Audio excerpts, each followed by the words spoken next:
Welcome to another episode of Systematic Geekology. This is a space where we seek to create and cultivate healthy conversations between those things we geek out on and the philosophical and theological questions that often arise out of our fandoms. Like, what does it mean to be human? What makes a hero? What makes a villain? How do the stories and narratives we geek out on shape how we live in the world? We are your priest to the geeks. We aren't all ordained, but we see ourselves as mediators at the intersection of geek culture and going deeper in our faith. We don't always have to agree, but we do respect each other, and we see everyone as a beloved child of God. Everyone geeks out on something, so come geek out with us and enjoy the show.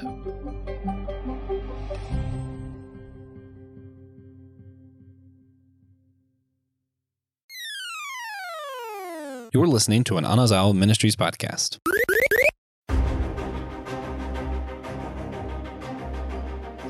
We may be able to catch them all, but the question today is, can we plant them all? My name is Elizabeth Clyde. This is Systematic Geekology, and I am here with my co-host. It's a gal's party. I think this is our first time doing an episode, just the two of us. Barb, how are you doing today? I am doing great. Tired, but great.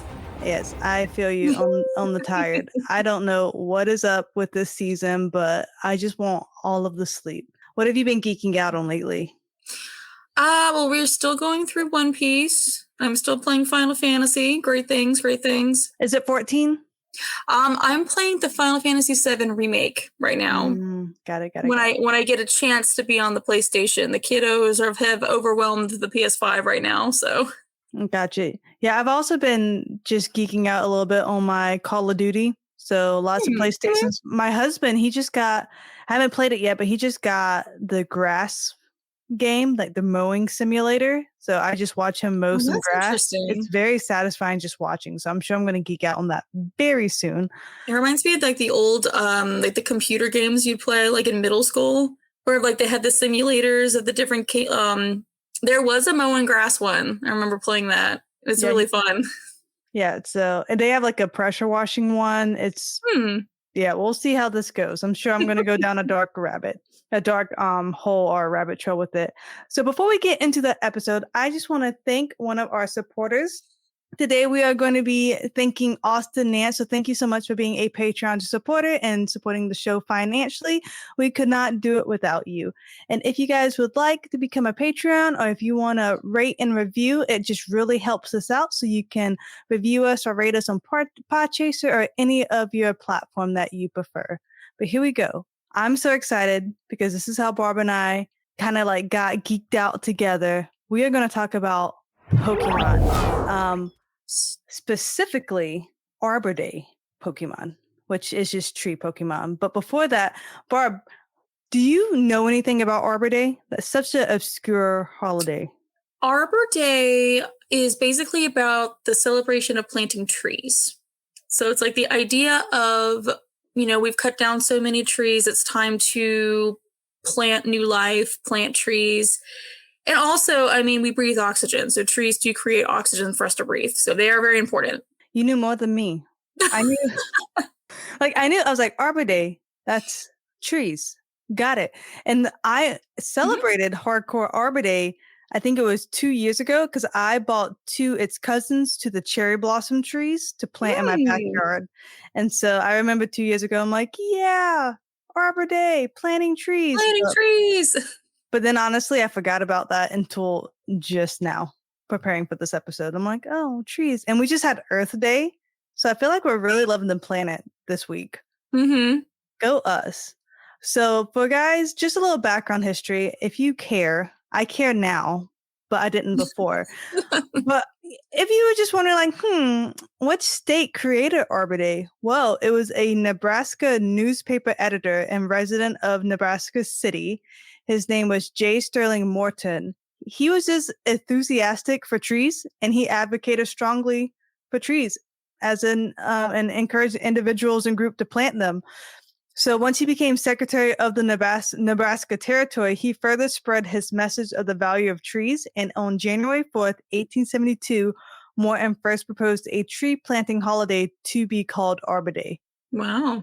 Like, just a man with a dream of trees. I mean, he achieved his dream too. He sure did. Like, what? If I'm sure that was just such an obscure thing to think about, because they weren't cutting down trees back then like we are now. Right. And it's like they probably weren't aware of all the science behind it either. Like, Nope. Now we know that the trees produce oxygen for us to breathe in. The more you cut down, the less oxygen we have. So, I mean, just to be able to care about plant life in that manner, that's really impressive. Well, that, and even like with the ecosystems of tree providing shades and shelters and habitats for all these animals, and how the root system and everything just like fertilizes each other, like the checks and balances of nature. Trees are so important. That was one of the when we planted our trees a couple years ago, we got them for cheap. With the electric company was selling them, like kind of doing like a promotion, because when you plant trees kind of around your house, it shades your house, so it will actually make your light bill lower, because it's not working as hard with the shade provided by the trees. Yeah, so, that does make sense. Trees are great. I love trees. I mean, I wouldn't call myself a tree hugger, but I respect a tree. I do too. You know, we have what's left of a really pretty Japanese maple out front. We had a really bad windstorm a couple of months ago now, I guess. And half of it fell over into our driveway. That was really sad. I love a good Japanese maple, just solely because Japanese is in the name, and they are very pretty. Of course, they're so pretty. But now today, Arbor Day, just by one man, Arbor Day is celebrated in all 50 states. The most common date for the state is observed in the last Friday. So today, as you guys watch this episode, if you are watching it as it premieres, or if you're watching it in the future, now you know it's usually the last Friday in April, but some states, they do change their Arbor Day to like the best time to plant their trees. So depending on their weather. But yeah, the more you know. Now, in case you guys go on Jeopardy and Arbor Day is a question, you're covered. You're good to go. But this is what I wish existed. We're going to talk about Pokemon now. Specifically, favorite tree Pokemon. And Barb and I, we did not discuss this with each other.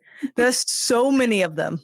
Yeah, I'm excited. I mean, so many. I feel like we can just talk like back and forth. But before we get into that, I just want to talk about, you know this, but I didn't know this until I was an adult, that all of the professors in Pokemon, they're named after trees. They're named after trees. Professor Oak, Professor Elm, all the other, I can't think of any other tree names right now, but those are the two professors I can think there's Professor Birch. Yep. Professor Birch. All of them.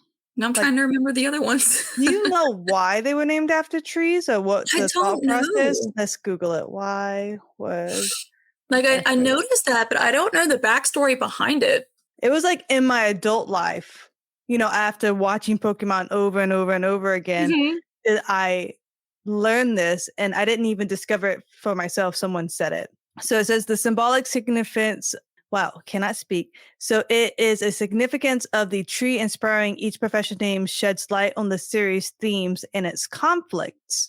So maybe Professor Oak was like the foundation and the strong, you know, like building of the Pokemon. Sense. I mean, I feel like this could be an episode all on its own. Yeah. Yeah. The Professor eras of Pokemon. I'm down for that. Yeah. I mean, maybe I should write like a thesis paper on the professors and Pokemon. The history of the professors. Yeah. I feel like this could really be a thesis right now. So there you go. More trees, Barb. I have to know. I feel like one of my three is super, super, super obvious, but there's one little obscure guy that I'm really excited about. So he's going to go last. But who is your first Pokemon up to battle for? Okay. Well, my first one, my number 3 is one of the more obvious ones. I would have to go with Torterra. Oh, okay. That was not on my list. Describe Torterra and what they do for the people who cannot visualize who Torterra is. Okay, so if anybody plays the games, Torterra is the final evolution of one of the starters, Turtwig. So Torterra is like a giant turtle, but it has trees growing out of the back of the shell. And you actually see enormous versions of them in Detective Pikachu, the live action movie. So one of the action scenes is them sliding down the backs of enormously huge Torterras. Okay. That's good. I was very curious because my husband mentioned, he's like, well, Venusaur technically has a tree on its back. I'm like, I'm going very so, but I'm like, he does. But I was just like, no, we're not doing Venusaur. That wasn't one of my top. But I was wondering how like loose we were gonna go with this. The first one for me that came to mind, and it could be one of your other two because I feel like this is obvious. Sudowoodo. See, I was thinking of Sudowoodo because he's the first actual tree, based off of a tree you meet in like any of the games. Because he's blocking one of the paths. You can't get him around him until you figure that out. Yes, and that's why I'm like, he's so obvious. That's why I wanted to go ahead and just bring him out into the forefront. Was he one of your three? He's not, but I chose something that was related to Sudowoodo. Ooh, okay. So if you guys don't know, Sudowoodo, some people want to be like, is it grass? Is it like rock? He's just kind of like, he was a little mysterious at the beginning. But just, I don't really like, I can't think of any of his attacks right now. All I could think of was how he just like, he wobbles and he would wiggle, he wiggles and he kind of goes, he made me laugh. Yes. He's so funny. I think, if I'm remembering correctly, I think he's a steel type now. Is he like further along in the series? Yeah, I think so. I'm not sure. I think he might be like a rock steel type. When they started adding they started adding like the second types. Because he hated water. And so that just confused everyone because if he's a tree, you would think grass, but we knew he wasn't grass because grass loves water. And so, but yeah, Sudowoodo, so fun. I just love him so much. But so cute. So cute. And then even like, because you meet Sudowoodo before you meet his like devolved form. And so that was also technically like a little tree too. Like a little sprout, if you will. Okay, who's your third choice? Well, that actually goes straight into my second choice, which is Bonsley, which is the baby Sudowoodo. Yay! Look at us. Yay! So he's basically like a little tiny bonsai plant, but he's got like the little sprouts of Sudowoodo on him. So he's like this little tiny tree that runs around, and he's got little sprigs of green on him. He's just so cute. He is really cute. All right. Guys, I'm trying to think, do anyone we know owns one? Because the and Brock actually had a Sudowoodo at one point, but I don't think yeah. I can't think. Nobody comes to mind, I don't think, for Bonsley. He was just kind of like in the background whenever they would be in the forest and he would kind of run around with people. That's why I loved him so much. He was just so cute. And he has like no arms, so he's so. I should have had pictures for all the audience, but this is us very badly describing them. So there you go. Oh, if I had a thought about it, I could have found Pokemon cards to go with it. Hold them up. It's okay. Shoulda, coulda, woulda. Exactly. Sudowoodo, if you would. Coulda, shoulda, shoulda, woulda. I'm just kidding. That was very, very bad. But my other one is kind of a newer Pokemon, and usually I'm like a very like, first gen, second gen type Pokemon. Me too. But this one, I had to do it because I'm a little bit of a Bible nerd, and olive trees are mentioned quite a lot. Oh, I think I know who you're talking about. Yep, Arbor. I can never say it right because I always want to say like Arbolivia. They say it quicker, but I can't say it quicker. Arboliva, I think. Yeah, but I want to say it how I want to say it how I see it. So exactly. And it looks like, and I have a niece named Olivia, so I'm like, oh, that looks like Olivia, but it's Arborvola. But in my head, I say Arbolivia, even though I know it's wrong. I feel like I do it too, because I'm like, I would stare at the name, trying to sound it out, but it comes out Arbolivia, no matter how many times I say it. And so I haven't seen like this gen too much. It doesn't get a lot of screen time, does it? This Pokemon, it does get a lot. Oh no, I was just saying I haven't really seen it too much, but I have seen because I deal with the Pokemon cards a lot. Right. I have seen some really unique artwork when it comes to those cards. Okay. And this is the third evolution. So if you go to like the very first one, Smoliv, which is and then Olive, yeah. But Smoliv is just like a little olive, and it's probably the cutest thing ever. So it's like a little baby olive, and then you have Dolive, which looks like a little toddler, if you will, with like two olive space bun. And now you have this full-grown woman of an olive tree that's just elegant and majestic. Majestic, yeah. She's very pretty. So pretty. And I just, I'm like, wow. I feel like if Pokemon was in the Bible, she would definitely be in the Bible. I feel that, yeah. Right? Like olive trees. Well, because olive is, it's a representation.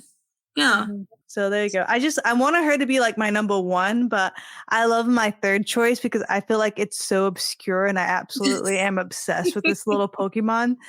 And I feel like you're just going to be like, wow, didn't think of this. And I want to impress you because you're the Pokemon expert of the group. Okay. Yes. So what is your third choice of top 3 tree Pokemon? All right. So mine is just because he's, I wouldn't call him fluffy, but he's big. He's big and snowy. So I love Abomasnow. It's just so big. And he grows berries that you can eat too. So it's like, you get a Pokemon and a snack. So yeah, and he doesn't, like, when I first saw him, I wouldn't think he was a tree because he looks more like Abominable Snowman, but I think, isn't he supposed to be like almost like a pine tree or something like that? Yeah, he's supposed to be like a conifer tree, which is like the Christmas trees. Got it. So he's supposed to be like covered in snow, like Abomasnow, but he's a snow-covered tree that grows berries. As you should. I mean, if a Pokemon can feed me, that's just right. There are a lot of Pokemon that have that like unique ability, like Miltank, drink the milk.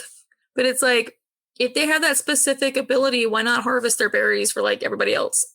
And then, so if I was ever a Pokemon trainer, I wouldn't want to be like a Pokemon trainer where I want to fight all of the gym battles or anything like that. I want to be like a Pokemon, not even a researcher, but kind of like, what can I make to sell to get other? Because I'm just like such an entrepreneur. So I would be like, all right, let's harvest these berries. Let's make little treats. Like, let's, maybe I could see myself opening up like a little spa or something like that. Like, what's that? Pokemon Concierge, like on Netflix right now. I was like, I could easily have done that if I was a Pokemon. Yeah. And I feel like, if they grow the berries, they're eventually going to fall off anyway. Like, if you don't pick them, do they become like, well, I don't want to say like infected or anything, but like, would it hurt the Abomasnow if you don't pick the berries? So why not? That's true. It will probably just like kind of like fall off like an apple would naturally fall off. That's what I feel like, but it's like, you never know. Do you take care of your Pokemon, I would. So this my third Pokemon, it's not really a tree. I'm cheating a little bit. But I felt like it needed to be here. And it's Pineco, the pine cone Pokemon. The pine cone? The pine cone. He's technically a product of a tree. Yeah, he's technically in the bug family, but I just love him so much. I'm having him honorary a part of Arbor Day because I felt like he should not have gotten forgotten. It's funny because like every like card or picture I see of Pineco, he's so angry all the time.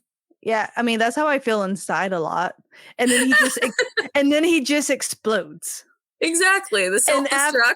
Right, and then after he explodes, he usually smiles afterwards. He feels better, yeah. Yes, it's the same as Voltorb and Electrode, right? This is just the Pinecone version.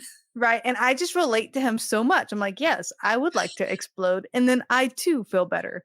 I feel like a mom. I feel like that too. Yeah. So I mean, so it's like, and even though he's technically a bug Pokemon, I thought of him. Because we were talking about with Arbor Day, you plant trees, and a lot of times and then gotta come from a seed. The pine cones have seeds in them. That's very true. So yeah, I was like Pinecone, and he's just I loved him. He's every trainer had their little like headache Pokemon. You know, Misty had Psyduck, Psyduck. Brock had Pineco.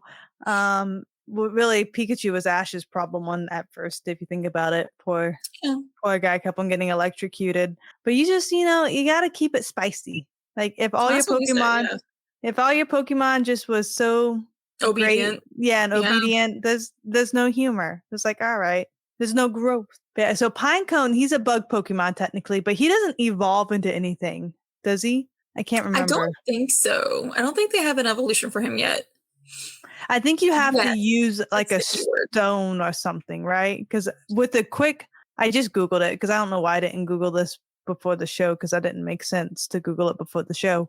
But it says Pineco can go into Forestress, with the one with the shell, with the red Pokemon with the shell. Okay, yeah, the shell Pokemon. I don't like it.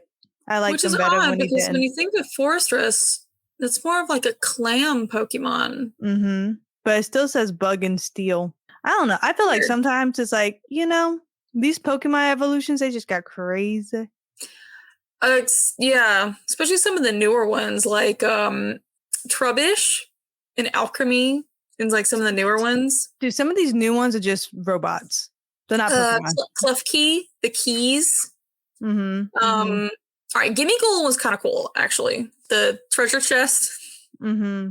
But I'm just kind of like, I'm like, wow. Like, it went from sometimes, and granted, like, still love Pokemon, but this is why I got out of watching the later generations. It went from something that could be a part of the background and a part of your daily life to almost like a little too sci-fi. Too fantasy, if you will. I feel like that too, where it's like they're trying too hard to make everyday objects into Pokemon. Mm-hmm. Look, not just like toaster. That is a Pokemon. Well, they have like Rotom, which is turned into like the Pokedex and stuff, but just like things that you wouldn't think that would be Pokemon, they've now turned into Pokemon, like food. I mean, I understand like an animal that could give you like a product that you could turn into food, but not actually food itself. Like the Ice Cube, which is a penguin with an ice cube head. Yeah.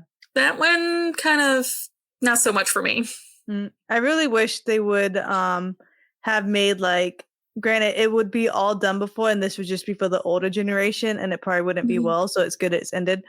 But almost like if Ash had a kid, and then and Ash became a gym leader, and then the kid had to go, and then Brock would be the professor, and you know what I mean? Like see everyone live out their dreams, and then we watch the kid. I can see that, yeah. Right?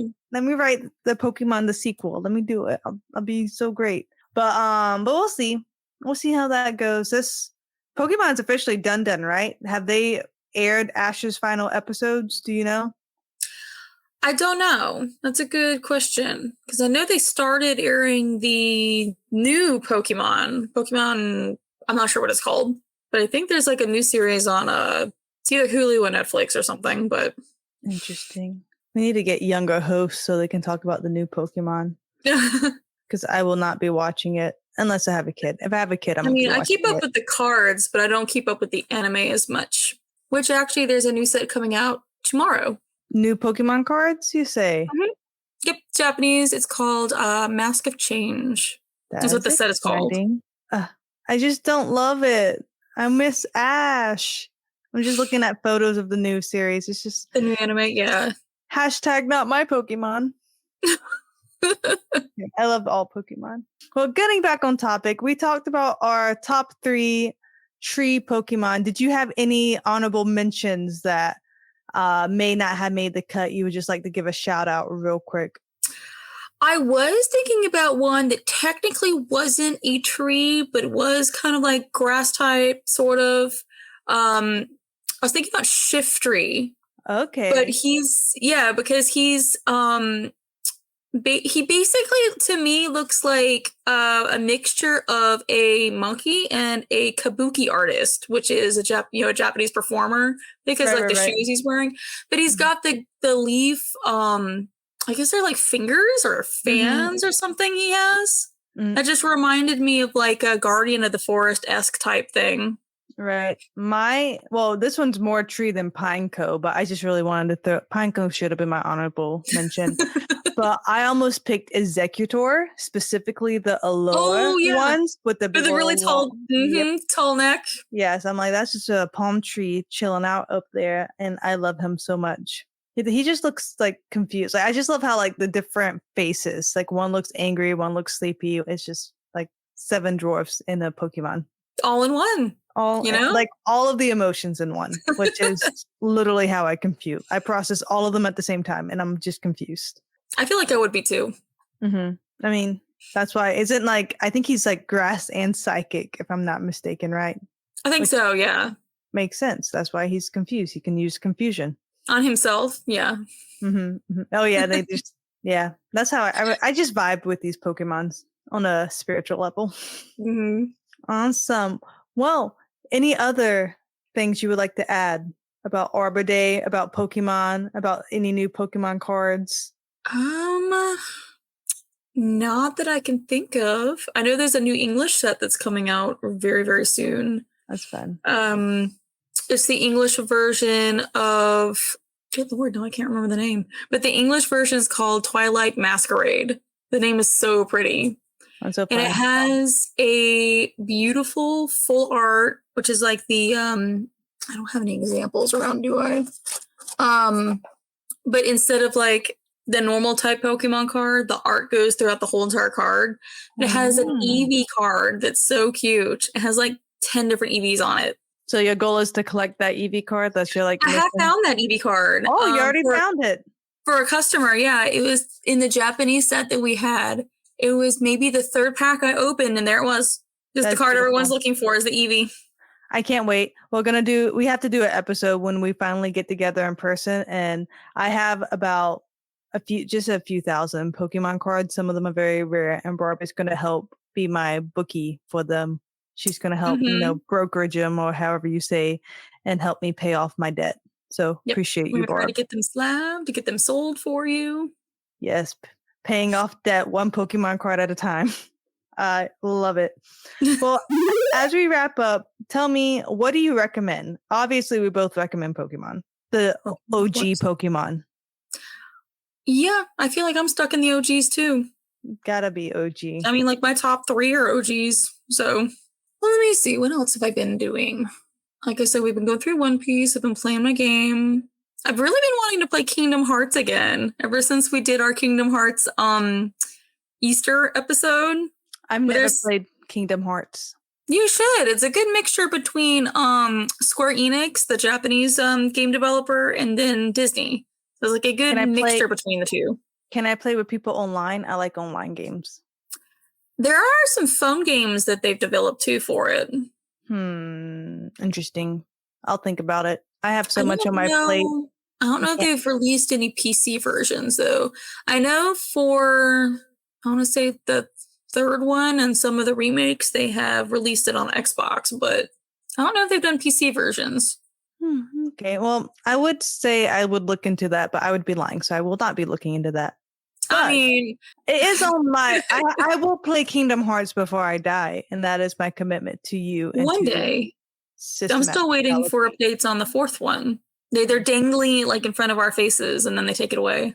Yeah, we'll see. Maybe like I don't know. I just love RPGs or MMORPGs to be specific, and playing online with people. It just makes me feel less alone.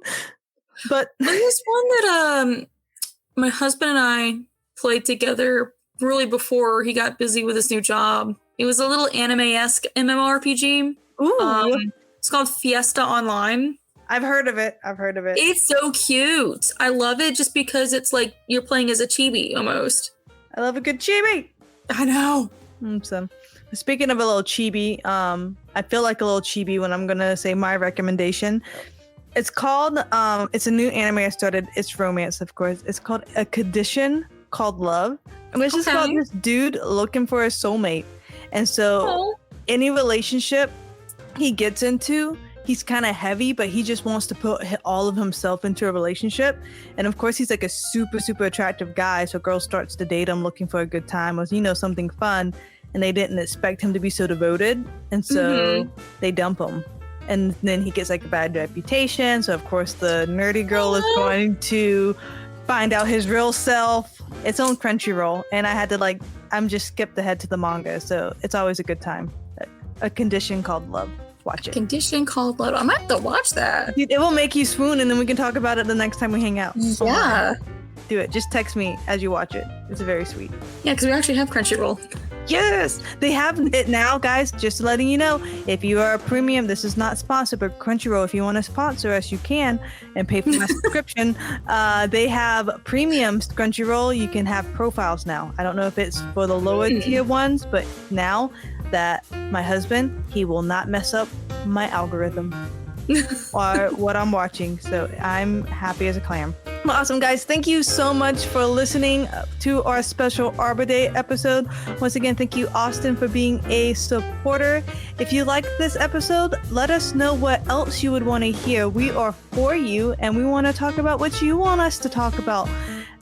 Once again, thank you so much for listening. Remember, we are all a chosen people, a geekdom of priests. Mm-hmm.